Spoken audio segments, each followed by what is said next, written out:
Friends, हम लोग Indian economy on the eve of independence पढ़ रहे थे।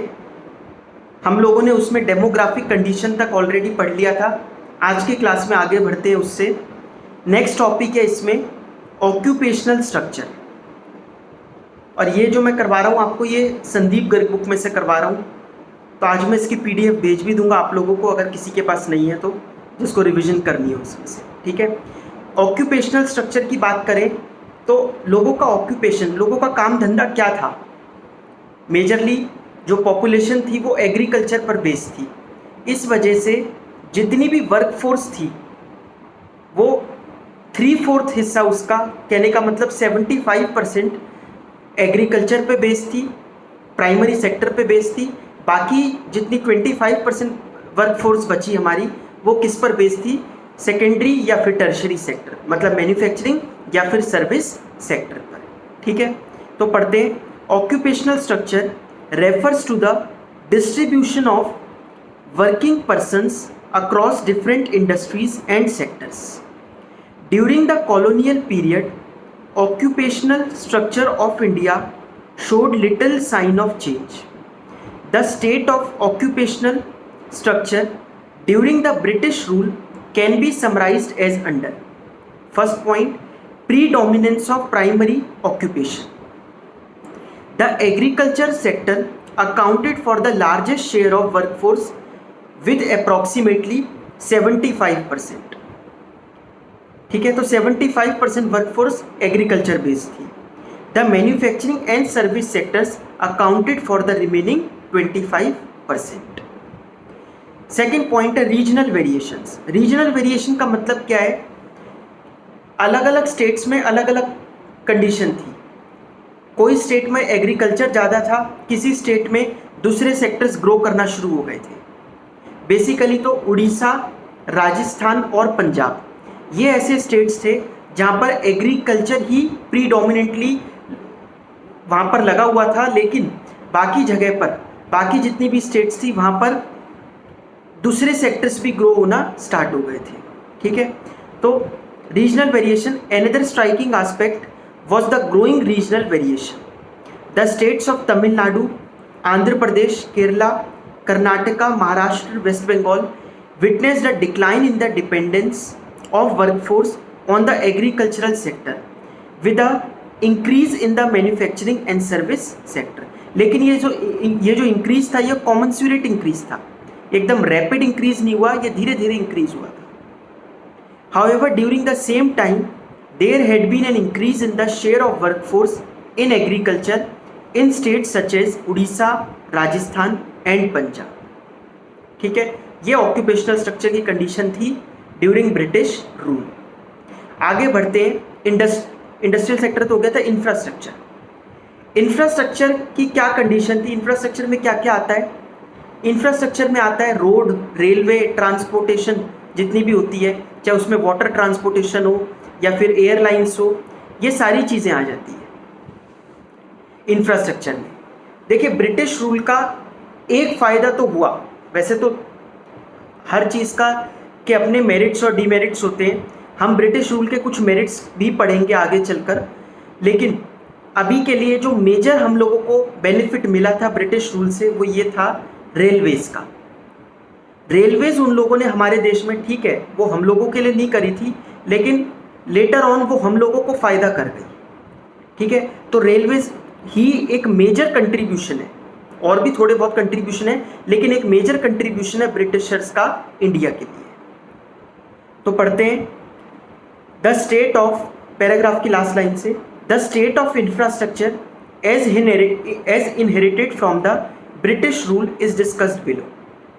Roads, the colonial administration could not accomplish much on construction of roads due to scarcity of funds. Funds की कमी होने की वजह से ज़्यादा रोड्स नहीं बन पाई, और रोड्स भी ऐसी होनी चाहिए जो ऑल वेदर रोड्स हो। ऑल वेदर रोड मतलब किसी भी कंडीशन में, कोई भी मौसम हो, आंधी हो, तूफान हो, मॉनसून हो या फिर गर्मी हो, सर्दी हो, कैसी भी कंडीशन हो, वो रोड वैसी की वैसी रहनी चाहिए। लेकिन ऑल वेदर रोड्स हमारे देश में कम थी और थोड़ी थोड़ी इम्प्रूव हुई हैं, लेकिन अभी भी गांव वगैरह के देखें तो वहाँ पे अभी भी ऑल वेदर रोड्स अवेलेबल नहीं है। कई बार तो बारिश में ऐसा भी होता है, आप लोग अगर न्यूज़ में देखते हो कि आज रोड यहाँ से चल रही है और जब इतनी तेज़ बारिश हुई तो रोड ही बदल गई, दूसरी जगह से रोड चलने लग गई, क्योंकि वो बारिश ने रोड को ही सरका दिया। इतनी कच्ची रोड्स बनती है विलेजेस में। द कॉलोनियल एडमिनिस्ट्रेशन, तो पहला रोड्स है। The colonial administration could not accomplish much on the construction of roads due to scarcity of funds.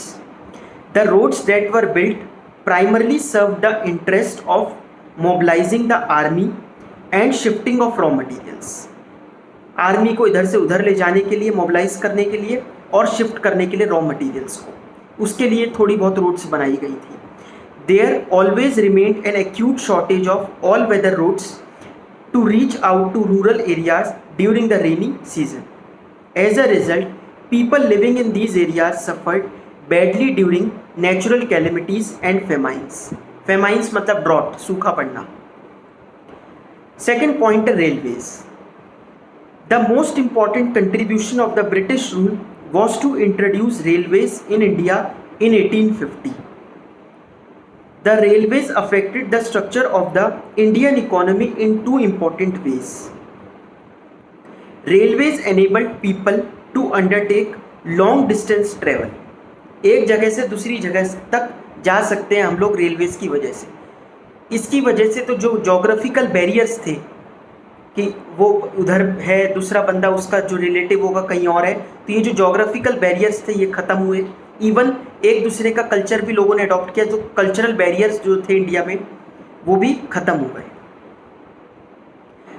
तो it broke geographical and cultural barriers and promoted national integration. Second point, it enhanced commercialisation of Indian agriculture which adversely affected the comparative self sufficiency of the village economies in India. तो commercialisation हुआ Indian agriculture का, एक जगह से दूसरी जगह जाने लगी चीज़ें। ठीक है, जो जहाँ पर ज़्यादा सरप्लस बना है, एग्रीकल्चरल गुड्स ज़्यादा बने, वो दूसरी जगह जहाँ पर शॉर्टेज है वहाँ पर जाना शुरू हो गया था सामान, मालगाड़ियों के द्वारा। ठीक है, तो ये टू इम्पॉर्टेंट वेज थे जिससे रेलवेज ने कंट्रीब्यूट करा था during British rule. Third point है एयर एंड वाटर ट्रांसपोर्ट। इस पर ज़्यादा काम नहीं हुआ था। British government took measures for developing water and air transport, however their development was far from satisfactory. Inland waterways proved to be uneconomical, as in the case of Coast Canal and the Odisha coast. This canal was built at a huge cost, but it failed to compete with the railways and finally canal had to be abandoned.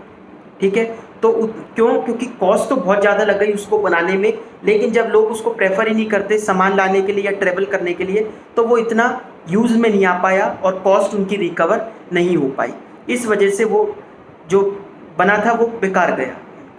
ठीक है, तो Railways में तो फिर भी contribution बहुत अच्छा था, लेकिन एयर एंड वाटर ट्रांसपोर्ट में उस तरीके का कंट्रीब्यूशन नहीं था। नेक्स्ट है कम्युनिकेशन। टेलीग्राफ्स इंट्रोड्यूस किए थे। Post and telegraph were the most important means of communication. The introduction of expensive system of electric telegraph in India served the purpose of maintaining law and order. अब इससे law and order कैसे maintain होगा? Law and order maintain करने के लिए law बनता है, फिर उसको जब तक सब जगह अवेयरनेस ना फैलाई जाए कि ये लॉ है, तब तक लोगों को पता नहीं लगता। तो इलेक्ट्रिक मीडिया होगा तब जाकर ही पता लगेगा कि क्या लॉ है, क्या रूल्स हैं, क्या रेगुलेशंस हैं। ठीक है, तो इस वजह से लॉ एंड ऑर्डर मेंटेन हो पाया था due to this electric telegraph. The postal services despite serving a useful public purpose maintain all through inadequate. लेकिन ये सब चीज़ें जो थी वो इतनी एडिक्वेट नहीं थी।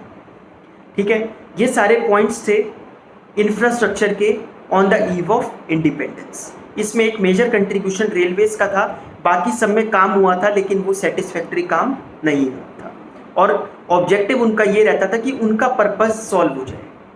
ठीक है, नेक्स्ट है, ये पढ़ लेना आप लोग, रीजंस ऑफ इंफ्रास्ट्रक्चर डेवलपमेंट। ये रीजंस फॉर इंफ्रास्ट्रक्चर डेवलपमेंट मैंने आपको बता ही दिया। उन्हें अपना पर्पस सॉल्व करना था कि क्या जितने भी उनकी आर्मी है वो एक जगह से दूसरी जगह पे जा पाए, रॉ मटेरियल को वो अपने कंट्री तक ले जा पाएँ और फिनिश्ड गुड यहाँ पर पहुँचा पाएँ। तो उनका मेजर ऑब्जेक्टिव ये होता था। इस वजह से उन्होंने थोड़ा बहुत इंफ्रास्ट्रक्चर डेवलपमेंट किया था। कंक्लूजन, इससे क्या कंक्लूजन निकल के आता है?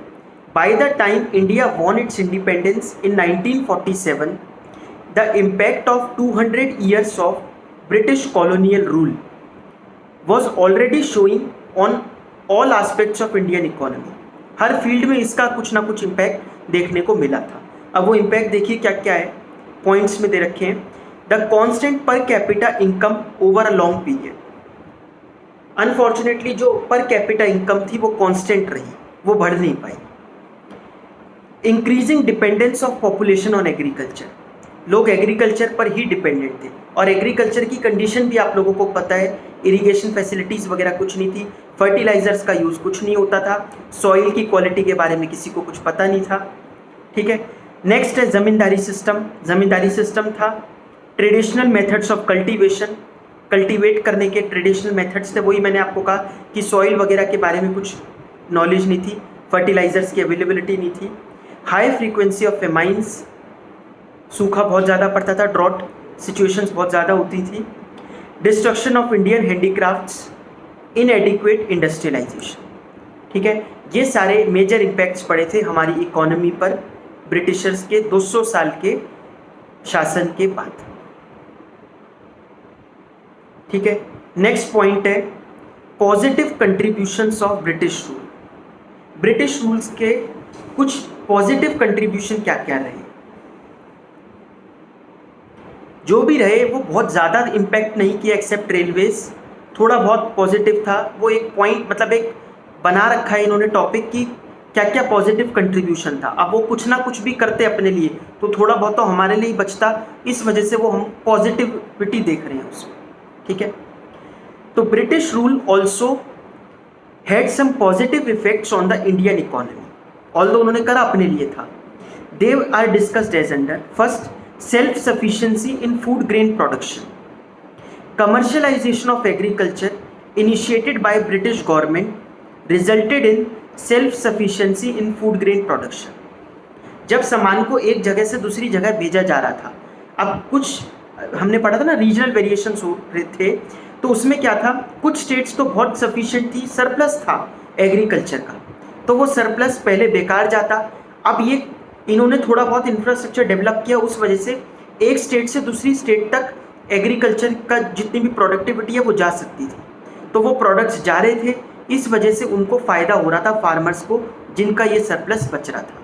ठीक है, तो हम लोग इस वजह से सेल्फ सफिशिएंट हो पाए फूड ग्रेन्स में, हमें बाहर से सामान नहीं लाना पड़ रहा था। ठीक है, वरना एक स्टेट में कमी है तो उसको कहीं और से खरीदना पड़ेगा, क्योंकि दूसरी स्टेट में जाने के लिए कोई उसके पास ट्रांसपोर्टेशन की फैसिलिटी नहीं थी। Better means of transportation, development of roads and railways provided cheap and rapid transport system and opened up new opportunities of economic and social growth. Check on famines. Roads and railways worked as a great check on the occurrence and impact of famines, as food supplies could be transported to the affected areas in case of droughts.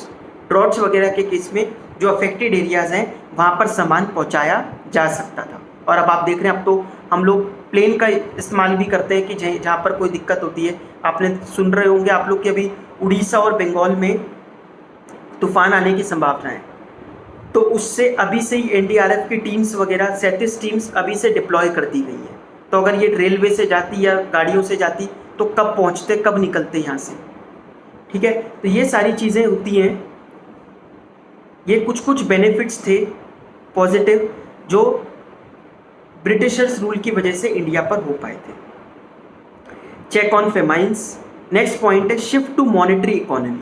Monetary economy, इससे पहले barter system होता था, goods exchange होते थे, और उसमें क्या दिक्कत होती थी, हमें जो गुड चाहिए वो सामने वाले पर होना चाहिए, और जो सामने वाले को गुड चाहिए वो हमारे पास होना चाहिए, और वो हम छोड़ने को तैयार होने चाहिए। डबल कोइंसिडेंस ऑफ वांट्स बोलते हैं इसको।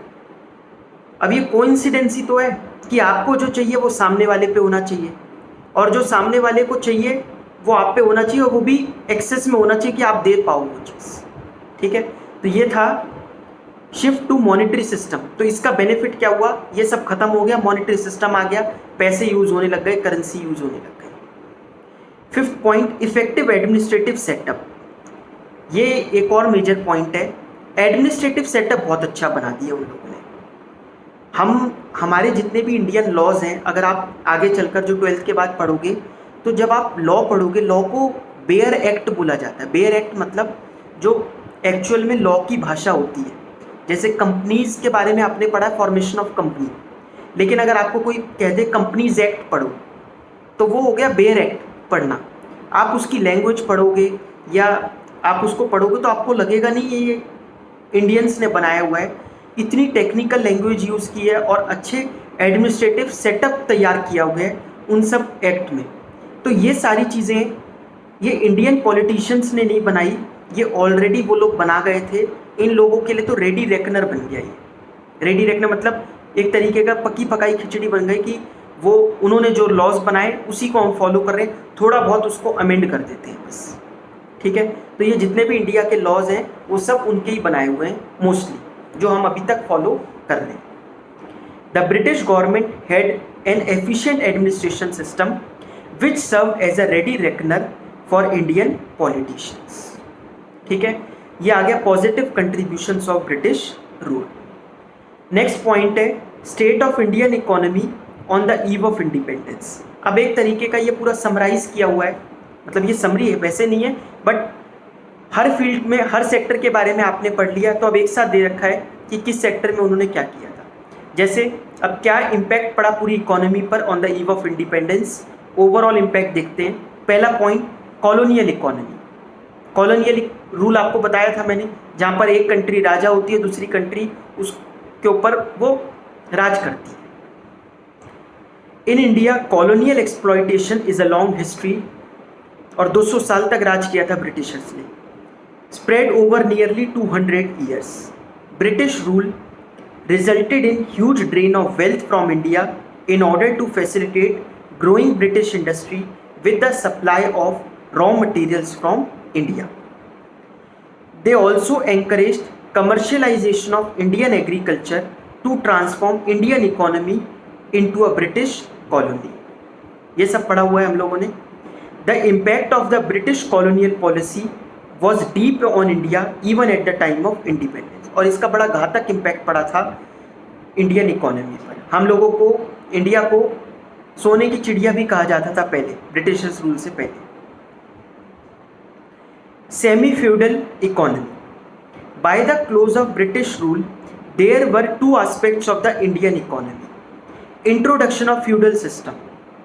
इस फ्यूडल सिस्टम क्या होता है, जब जो मकान मालिक होता है, जो मालिक होता है लैंड का, वो दूसरे को किराए पर वो बिल्डिंग देता है या लैंड देता है कि आप इसको यूज़ करो, फिर इसका किराया चुकाना। ये सिस्टम पहले इंडिया में फॉलो नहीं होता था, बाद में फॉलो होने लग गया। तो ये सब कल्चर जो लेके आए वो ब्रिटिशर्स लेकर आए थे। ठीक है, तो introduction of feudal system, the land settlement system gave birth to feudal relations, landlord tenant relations. ठीक है, तो मालिक और किराएदार, टेनेंट किराएदार को बोलते हैं। The landlords used to charge very high rate of lagaan and were very cruel to the cultivators. पढ़ा था ना हमने एग्रीकल्चर सेक्टर में ये वाले points. Introduction of capitalist system.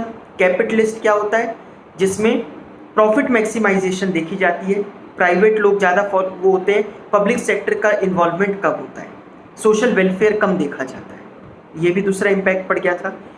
ठीक है, तो ये सारी चीज़ें थी, सेमी फ्यूडल इकोनॉमी बन गई थी। Third point, stagnant economy. A stagnant economy is one which is growing at a very low rate. जो लो रेट पर आगे बढ़ती रहे वो इकोनॉमी स्टेगनेंट इकोनॉमी कहलाती है। On the eve of independence, Indian economy was a stagnant economy as country's growth of aggregate real output during the first half of 20th century was less than 2% and growth in per capita output was only 0.5%. तो 0.5% की growth rate थी इतनी कम economy हमारी grow करती थी। ये सारा impact किसका था? ब्रिटिशर्स रूल का 200 साल था। Fourth point, backward economy. तो ये बिल्कुल हम जो पॉइंट पढ़ रहे हैं ये वैसे ये वाला क्वेश्चन आने के चांसेस कम है, क्योंकि ये ओवरऑल बता रखा है कि क्या इम्पैक्ट पड़ा। मेजरली तो आपसे पूछेगा एक एक सेक्टर के बारे में कि इंडस्ट्रियल सेक्टर के ऊपर की क्या कंडीशन थी, एग्रीकल्चरल सेक्टर की क्या थी, फॉरेन सेक्टर की क्या थी, इंफ्रास्ट्रक्चर की क्या थी, डेमोग्राफिक कंडीशन क्या थी। ये पांचों जो चीज़ें हैं इनको बहुत अच्छे से कर लेना आप लोग, यही क्वेश्चंस पूछे जाते हैं पेपर में। Backward economy. At the end of British rule, Indian economy was backward and under developed. The main reasons for the backwardness of Indian economy were low level of productivity, low per capita income, traditional methods of agriculture, high birth and death rate, mass illiteracy। ये सारे point जो पीछे पड़े थे फिर आ गए, इन सब की वजह से इकोनॉमी जो थी वो बैकवर्ड थी।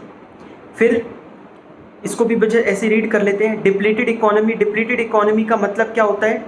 At the time of independence, Indian economy was a depleted economy. Depleted economy refers to the economy where no arrangements have been made to replace the physical assets depreciated due to excessive use। तो जितनी भी heavy machines वगैरह बाहर से आ रही हैं उनको use करा और ऐसे ही रहने दिया, उनकी रिप्लेसमेंट के बारे में कुछ नहीं सोचा कि ये तो एक टाइम पीरियड के लिए थी, इसके बाद कैसे यूज़ होगी, कहाँ से पैसा आएगा, कैसे इसके लिए ऑर्डर देना होगा, क्योंकि ये तो है नहीं कि आज ऑर्डर दिया और कल सामान आ जाएगा, पैसे की भी अरेंजमेंट देखनी पड़ेगी। ये सारी चीज़ें कोई नहीं सोचता था, इस वजह से हमारी इकोनॉमी डिप्लीटेड इकोनॉमी थी। एम्प्यूटेटेड इकोनॉमी, टूटी हुई इकोनॉमी। आपको पता ही है इंडिया का पार्टीशन हो गया था, उसी के बारे में बता रखा है कि इकोनॉमी का मतलब इकोनॉमी को भी तो लॉस होगा जब इंडिया का कुछ हिस्सा दूसरी कंट्री बन जाएगा, तो इसकी वजह से जो पहले हमारे जो इकोनॉमी थी उसके ऊपर भी इम्पैक्ट पड़ेगा। बहुत सारा लैंड और उस पर जितना भी एग्रीकल्चर होता होगा, एग्रीकल्चर एक्टिविटीज़ होती होगी और जो सेकेंडरी एंड टर्शरी सेक्टर की एक्टिविटीज़ होती होंगी वो सब भी साथ साथ दूसरी कंट्री में चली जाएंगी। ठीक है, तो ये वही बता रखा है हमारे पार्टीशन के बारे में। ठीक है, ये क्वेश्चन इतना इम्पॉर्टेंट नहीं है, लेकिन इससे पहले जो हम लोगों ने सारे सेक्टर्स के बारे में पढ़ा था उन सेक्टर्स को आप लोग अच्छे से कर लेना। ये चैप्टर हमारा पहला Indian economy on the eve of independence खत्म हो गया। ठीक है, तो इसकी जब भी आपको रिवीजन करनी हो या ये याद करना हो, आपकी मर्जी है। आपके पास अगर सारे सेक्टर्स के बारे में मैम ने अच्छे से लिखवा रखा है तो उसमें से याद कर लो। वैसे इसकी लैंग्वेज भी बहुत अच्छी है, इससे भी कर सकते हो। किसी के पास NCERT हो तो NCERT से भी याद कर सकते हो, बट NCERT की लैंग्वेज थोड़ी इससे आपको डिफ़िकल्ट लगेगी। ठीक है, बाकी हम लोग नेक्स्ट क्लास में